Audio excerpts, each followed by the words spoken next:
Peristiwa kebangkitan Yesus Kristus tidak hanya menjadi inti iman Kristen, tetapi juga disertai dengan kejadian luar biasa yang tercatat dalam Injil Matius. Salah satu kejadian tersebut adalah bangkitnya orang-orang kudus dari kubur setelah kebangkitan Yesus. Matius 27:51-53 mencatat peristiwa ini.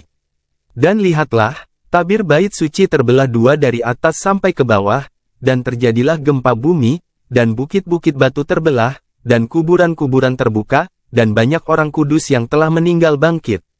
Dan sesudah kebangkitannya, mereka keluar dari kubur lalu masuk ke kota kudus dan menampakkan diri kepada banyak orang. Peristiwa ini terjadi segera setelah Yesus wafat di salib, tetapi orang-orang kudus itu baru keluar dari kubur setelah kebangkitan Yesus pada hari ketiga. Peristiwa ini menandakan bahwa kuasa kebangkitan Kristus tidak hanya berlaku baginya, tetapi juga memiliki dampak langsung pada mereka yang mati dalam iman kepada Kristus. Kita akan membahas untuk kali ini tentang orang-orang kudus bangkit dari kubur setelah kebangkitan Yesus. Ini fakta atau dongeng?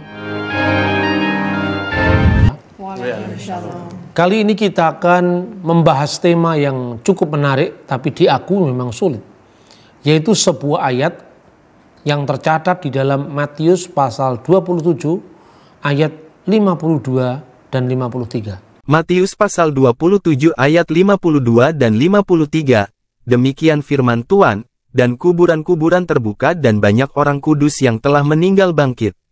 Dan sesudah kebangkitan Yesus, mereka pun keluar dari kubur, lalu masuk ke kota kudus dan menampakkan diri kepada banyak orang.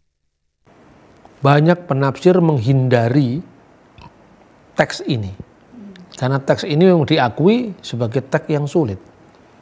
Penafsir lain mengartikan ini sebagai ayat yang sifatnya hanya alegoris. Maka tidak pernah kejadian nyata betul yang disebut kota kudus itu menunjuk kepada Yerusalem surgawi. Tetapi masalahnya, kenapa ayat ini muncul di tengah-tengah ayat-ayat sebelum dan ayat-ayat sesudahnya yang itu bersifat faktual. Jadi tidak mungkin kalau ayat ini hanya bersifat bersifat alegoris. Pasti bersifat faktual karena ayat-ayat yang mendahului sebelumnya dan ayat-ayat sesudah itu juga bersifat faktual. Ayat sebelumnya tercatat tentang peristiwa gempa bumi yang dicatat oleh sejarawan sejaman, yaitu tulisannya Talus dan Plegon. Talus itu berasal dari kira-kira tahun 52 Masehi dan Plegon berasal dari tahun 120 Masehi. Sekalipun kedua penulis ini kita hanya menerima catatan dari penulis-penulis sejarah setelah dia, tetapi saya kira tidak mengurangi bahwa memang Talus mencatat seperti itu, tidak mengurangi fakta itu. Saya berikan contoh, Sokrates tidak pernah menulis buku, tapi pemikiran Sokrates diabadikan oleh murid-muridnya. Oleh karena itu kita akan melihat bagaimana ayat yang sebelumnya yang mendahului kisah orang-orang kudus bangkit dari kubur dan setelah kebangkitan Yesus dia berjalan ke kota Yerusalem. Orang mengkritik ini dan mengatakan ini bukti bahwa Alkitab ini dongeng, tidak historis. Siapa itu orang-orang kudus itu? Siapa saja namanya? Kapan bangkit? Identitasnya seperti apa? Dan kenapa dia harus pawai ke dalam kota? Seperti mayat-mayat berjalan. Kira-kira seperti itu. Nah, bagaimana kita memahami kisah ini? Kita akan melihat catatan ayat sebelumnya, yang ternyata itu juga historis. Seorang sejarawan yang tadi saya sebut namanya adalah Talus mencatat demikian. Agaknya Yesus telah disalibkan pada masa pemerintahan Kaisar Tiberius. Pada saat terjadinya peristiwa itu, telah terjadi gerhana matahari dan gempa bumi yang besar. Saya kira Plegon juga telah menulis kejadian-kejadian tersebut dalam bukunya Tawarik atau Chronicles, bab yang ke-13 dan bab yang ke-14. Ini catatan dari Origen dari Iskandaria dalam bukunya yang berjudul Contra Celsum. Berarti cerita tentang gempa bumi, ya, kegelapan yang meliputi negeri itu. Faktual terjadi. Terus kemudian ayat berikutnya, dan lihatlah tabir bait suci terbelah dua dari atas sampai ke bawah, dan terjadilah gempa bumi dan bukit-bukit batu terbelah. Ayat 45, pada saat mulai jam 12 siang kegelapan meliputi seluruh daerah itu sampai jam 3 petang. Berarti kisah ini historis dong, ya kan? Tapi bagaimana kok itu nggak diceritakan dalam Injil-Injil yang lain? Peristiwa tentang tirai yang terbelah itu tidak hanya tercatat dalam Injil. Berarti memang benar-benar itu bukan alegoris. Tirainya Bait Allah itu memang terbelah dari atas sampai ke bawah. Ini sebuah catatan dari kitab Talmud. Talmud itu adalah Torah Sebealpe, Torah lisan, yang diyakini oleh para rabi, menerima itu sebagai uraian atau penjabaran dari Torah Sebiktov, Torah tertulis, yaitu kitab Taurat yang diberikan kepada Musa dari Sefer Bereshit, Sefer Semot sampai Sefer Devarim, dari kitab Kejadian, kitab Keluaran, dan seterusnya sampai kitab Ulangan. Begini kira-kira traktat Yoma, traktat Yoma itu Talmud 39b. Kira-kira bunyinya beginian kalau diterjemahkan dalam bahasa Indonesia. Rabi kami mengajarkan selama 40 tahun terakhir sebelum kehancuran Bait Allah, tali yang berwarna merah tidak lagi menjadi putih, dan juga dari arah barat tidak datang terang, di mana pintu-pintu bait suci akan membuka sendiri, sampai Rabi Yohanan ben Zakkai menegur dan mengatakan, Haikal, haikal, bait Allah, mengapa engkau memberikan pertanda bagi dirimu sendiri? Aku tahu bahwa engkau dihancurkan, karena Zakaria ben Ido telah menubuatkan tentang engkau. Bukalah pintu-pintu, hai Libanon, supaya api dapat memakan pohon-pohon arasmu. Jadi kesaksian Talmud ini kan bukan kesaksian Kristen kan, ini kan orang luar. Bahkan ini musuhnya kekristenan. Karena orang Yahudi tidak bisa terima Yesus kan. Tapi dalam Talmud ini disebutkan 40 tahun sebelum hancurnya Bait Allah. Hancurnya Bait Allah itu terjadi, mulai dirusak itu tanggal 5 Agustus tahun 70 Masehi. Catatannya tidak benar tanggalan modern, itu pakai tanggalan Julian. Dan orang Yahudi waktu itu mencatat tahun-tahun itu, termasuk bagaimana menghitung kelahiran Yesus, menghitung Paskah itu dari kalender yang namanya kalender Julian. Makanya kalau ada yang menuduh Natal itu perayaan Dewa Matahari, itu karena kalendernya dia cuma tahu kalender Gregorian, nggak tahu kalender yang lebih tua. Di situ dikatakan dalam sebuah traktat Yahudi, ya, orang Yahudi yang melestarikan sejarah hancurnya Bait Allah itu, yang disebut Megilot Ta'anit, gunungan puasa, bahwa pada tanggal 9 bulan Ab, Tisa Be'ab, kita harus berpuasa karena Bait Allah dihancurkan. Dan kapan tuh tahun terjadinya? Pada tahun 832 setelah berdirinya kota Roma. Ab Urbi Condita, yang apabila dibuat tahun sekarang Gregorius 9 Agustus tahun 70 Masehi. 40 tahun sebelum itu terjadi kira-kira tahun 30-an. Itulah peristiwa penyaliban Yesus, 14 bulan Nisan. Berarti 40 tahun setelah penyaliban Yesus, kalau dulu imam-imam, khususnya imam besar ketika melayankan korban untuk penebusan dosa pada saat upacara Yom Kippur, tali yang berwarna merah kirmisi itu tiba-tiba setelah korban itu dilayankan menjadi putih, sebagai pertanda bahwa Allah menjawab doa-doa umat Israel dalam upacara Yom Kippur itu. 40 tahun sebelum hancurnya Bait Allah, merah terus, nggak pernah terjadi putih. Makanya sang rabi ini, Rabi Yohanan bin Zakkai, sampai-sampai mengeluh, wahai Bait Allah, mengapa engkau memberi pertanda bagi dirimu sendiri? Aku tahu bahwa engkau akan dihancurkan seperti nubuat Zakaria. Seperti itu.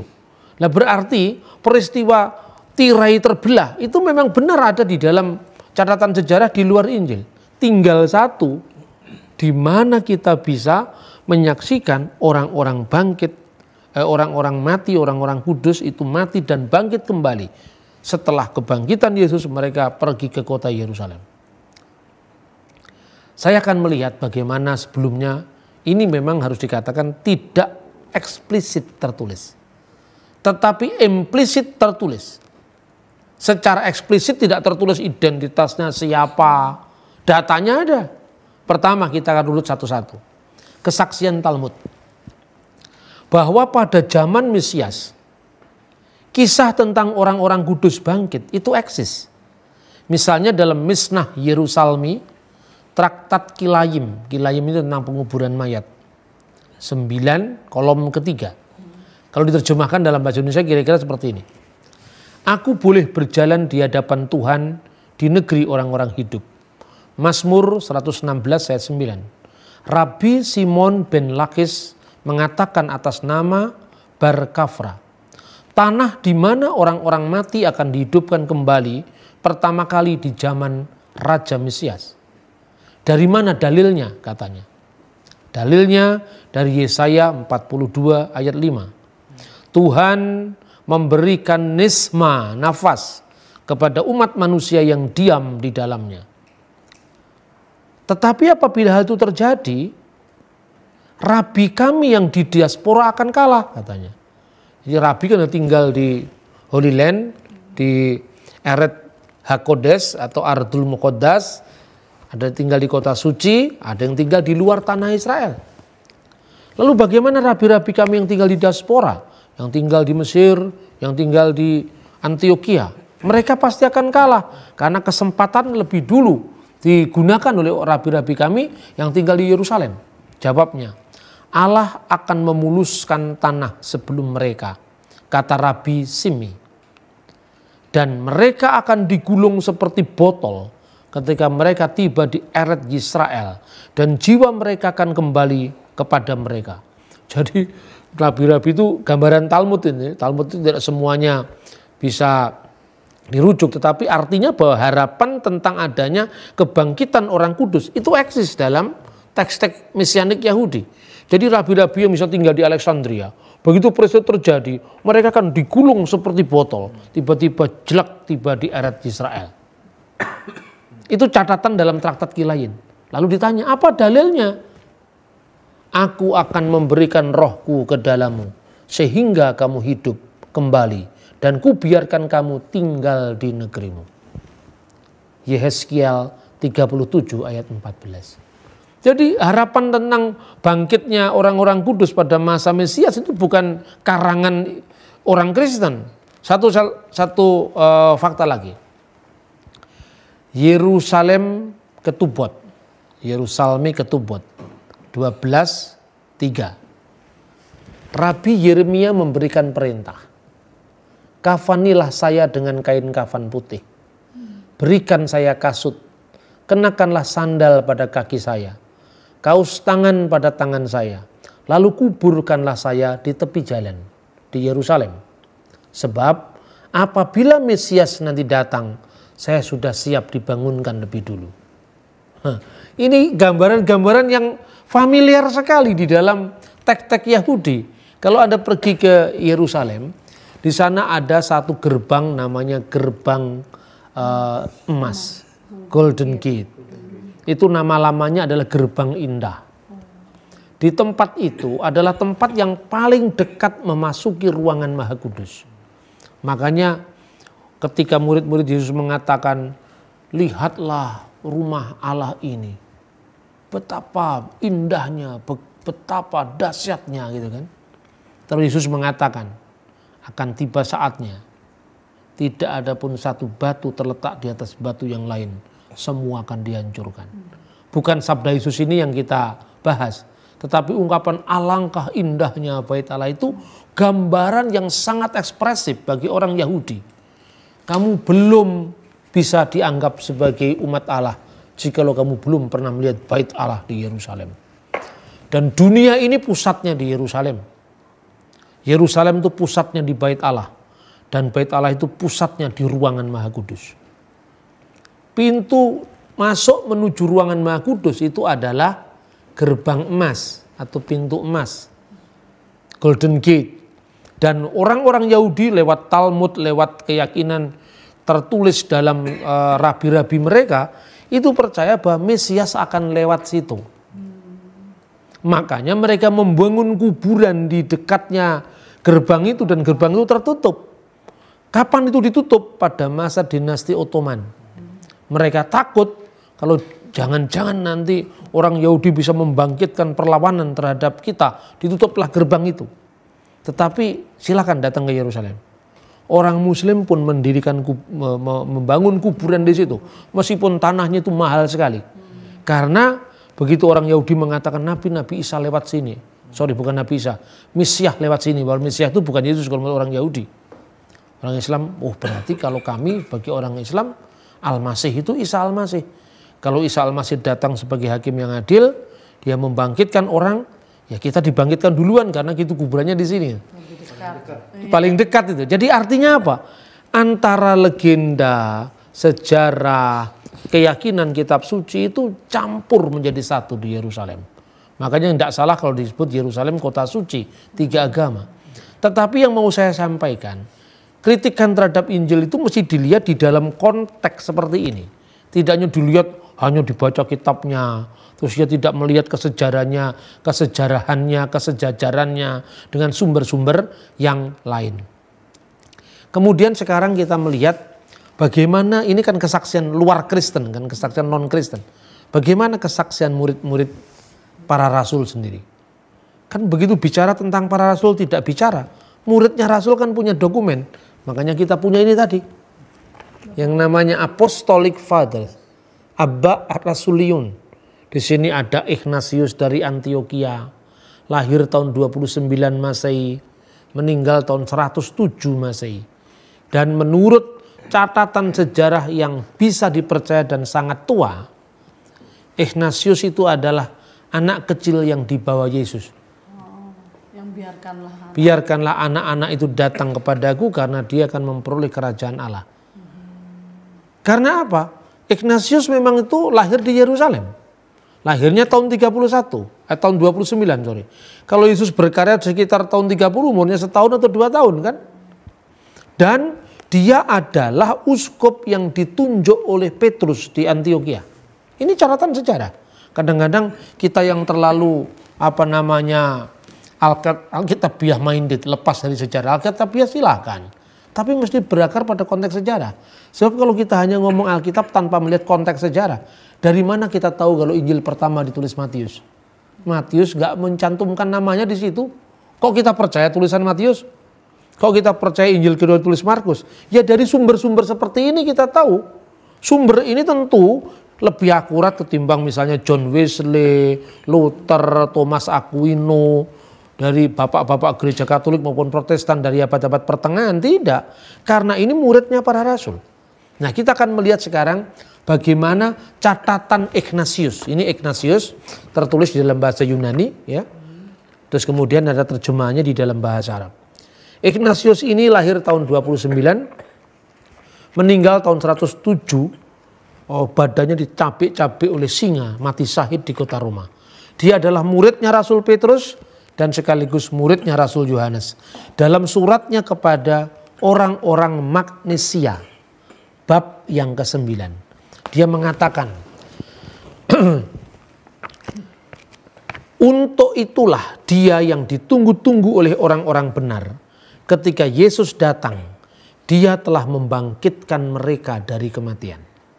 Dia tidak menyebut namanya, tetapi dia menyebut pada zaman Yesus ada orang-orang yang menunggu-nunggu dia, artinya dikubur kematian, dan dia dibangkitkan dengan kuasa kebangkitannya itu. Kei dia tauto di kaios anemenon paron egimen autos ek nekron. Dia telah dibangkitkan dari nekron, dari kematian. Ini catatan tertua tentang orang-orang dibangkitkan Yesus. Catatan di luar Alkitab tapi dari muridnya para rasul. Bapak-bapak gereja dari masa paling awal, misalnya lagi, ini tulisan Quadratus. Quadratus ini menurut catatan dari gereja ortodoks Yunani dikenal sebagai salah satu dari 70 rasul.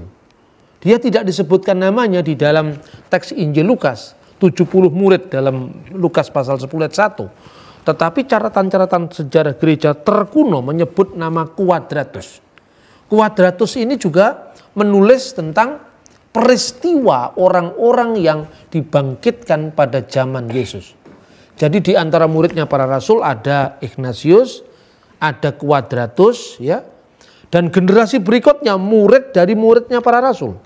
Jadi Yesus punya 12 murid, 70 murid, murid daripada mereka lagi, murid daripada rasul-rasul ini, dan murid dari muridnya rasul lagi. Itu catatannya terlalu kuat, terlalu lengkap gitu loh. Jadi sanadnya itu Kalau istilah hadisnya sanad itu bersambung, tidak cacat. Ya karena kenapa? Tradisi gereja kita tidak mengenal sumber-sumber primer yang sangat penting ini. Irenaeus mencatat itu. Siapakah Irenaeus? Irenaeus adalah muridnya Polikarpus. Polikarpus muridnya Rasul Yohanes, Rasul Yohanes muridnya Yesus. Kayak saya. Pada zamannya Gus Dur saya menulis buku yang judulnya Religi dan Religiositas Bung Karno. Buku saya booming. Bahkan diberi kata pengantar oleh presiden saat itu dan tokoh-tokoh lintas agama. Saya 2 kali ke Jepang bertemu dengan sahabat Bung Karno yang bernama Mr. Nakajima. Dia yang membangun Hotel Indonesia di Jakarta. Dia arsitek. Dia ini orang Jepang kelahiran Tulungagung. Dulu pelatihnya Peta, jadi dia pelatihnya Supriyadi, pahlawan itu. Ketemu saya tahun 2000 ketika usia beliau 94 tahun, masih sehat. Saya menulis buku itu. Saya memang tidak pernah ketemu Bung Karno. Ya toh? Tetapi saya ketemu dengan sahabatnya Bung Karno. Lukas memang tidak ketemu langsung dengan Yesus. Paulus tidak ketemu langsung dengan Yesus, tapi dia ketemu dengan saksi-saksi mata yang menyaksikan peristiwa Yesus. Kira-kira kan kalau berbicara sejarah kan begitu. Maka jangan kita langsung minder ketika dikatakan itu ada penulis Injil yang tidak pernah ketemu dengan Yesus. Dia kan hidup di zaman yang sama, di abad yang sama. Terus kemudian Tertullianus juga mencatat. Julius Africanus juga mencatat. Hippolytus juga mencatat. Hippolytus muridnya muridnya Irenaeus, Irenaeus muridnya Polikarpus, Polikarpus muridnya Yohanes, Yohanes muridnya Yesus. Saya mendengar dari Mr. Nakajima. Saya mendengar dari Sabam Sirait. Sabam Sirait mendengar dari Bung Karno. Dekat kan? Maka seandainya catatan buku saya Religi Bung Karno itu keliru, misalnya Bung Karno hafal Injil Yohanes pasal 1. Bung Karno menghafal beberapa teks Amsal. Bung Karno hafal Bhagavad Gita, sabda-sabda Krishna, Karmani, Wadika, Rasti, Mapa, Lesu, Geda, Cana misalnya. Itu Bung Karno hafal. Orang bisa protes, apa Bama mengada-ada? Ini saksi-saksi mata masih hidup. Jadi pembuktian ini berjalan. Lalu semua bapak-bapak gereja dari muridnya para rasul, murid dari muridnya para rasul itu ternyata mengutip Matius yang dipersoalkan tadi. Kita lanjutkan. Bagaimana Quadratus berbicara ini? Quadratus Athena ini berbicara. Dia salah seorang dari 70 rasul Yesus yang tidak disebutkan namanya di dalam Injil Lukas 10:1. Tetapi dokumennya ada. Dia mengatakan kira-kira seperti ini kalau diterjemahkan dalam bahasa Indonesia. Quadratus sendiri mengungkap masa-masa awal ketika diabadikan dalam kata-katanya. Ini catatan dari Ecclesiastical History karya Eusebius dari Kaisarea. Lalu apa yang disebutkan oleh Quadratus sendiri? Tetapi karya-karya juru selamat kita selalu hadir karena itu peristiwa nyata. Mereka yang disembuhkan dan orang-orang yang dibangkitkan dari kematian terlihat tidak hanya ketika mereka dibesarkan, hidup, tetapi mereka juga hadir bukan hanya sementara Sang Juru Selamat, maksudnya Yesus, ketika dia berada di bumi, tetapi juga setelah kematiannya. Saksi-saksi itu masih hidup selama beberapa waktu, hingga beberapa dari mereka masih hidup di masa kehidupan kita. Jadi kira-kira tahun 120-an, orang-orang yang pernah dibangkitkan Yesus itu orang-orang, jadi banyak orang, itu masih hidup dan masih bisa ditanya. Ini catatan dari tahun 120-an sampai 125. Dari Quadratus yang termasuk sumber awal. Ibarat orang bertanya kepada Sentot Prawirodirjo yang muridnya Diponegoro, kan itu kan? Atau paling tidak tanya kepada orang-orang Jaton sana generasi pertama. Jawa Tondanu, itu muridnya Kiai Mojo. Kita lanjutkan. Jadi memang ada catatan sejarah sekalipun itu tidak disebutkan sampai namanya, alamatnya, tidak sampai gitu. Sekarang pun banyak catatan nggak dicatatkan namanya langsung. Terus kedua, waktu Kaisar Hadrianus menyaksikan sebuah perayaan Eleusinian dari agama misteri. Agama misteri itu agama Yunani yang punya minuman khusus pada saat mereka merayakan perayaan mereka itu. Yang tadi saya cerita tentang dewa yang anaknya diculik dibawa ke Hades, itu kan perayaan agama-agama misteri yang dituduhkan katanya Paulus mengambil dari sana, padahal sama sekali tidak. Dia mengatakan begini, dan ini dilestarikan oleh Hieronymus. Hieronymus itu menulis itu di Yerusalem. Dia menulisnya dalam bahasa Latin, tapi kalau diterjemahkan begini. Quadratus, seorang dari muridnya Rasul, 70 Rasul maksudnya, setelah Publius uskup Athena dimahkotai dengan kemartiran karena imannya kepada Kristus, telah menggantikan jabatannya. Dengan iman dan hasil-hasilnya telah dikumpulkan oleh gereja yang tersebar karena kegemparan yang besar itu.